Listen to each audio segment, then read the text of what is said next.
Sa mundo naman ng volleyball, inanunsyo na ang dalawang volleyball stars na magsisilbing ambassadors para sa 2025 FIVB Men's World Championship na sa kauna-unahang pagkakataon ay gaganapin sa Pilipinas.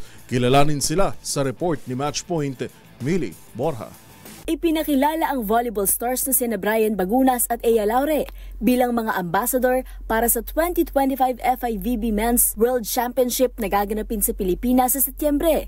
Inanunsyo ito ng Philippine National Volleyball Federation o PNVF kahapon, araw ng Martes, ilang buwan bago ang prestihiyosong Global Games na unang beses na gaganapin sa bansa. Kilala sa larangan ng volleyball, parehong nakapaglaro sa international stage si Bagunas at Laure. Kabilang si Bagunas sa historic silver medal winning national team noong 2019 Southeast Asian Games na ginanap sa PhilSports Arena.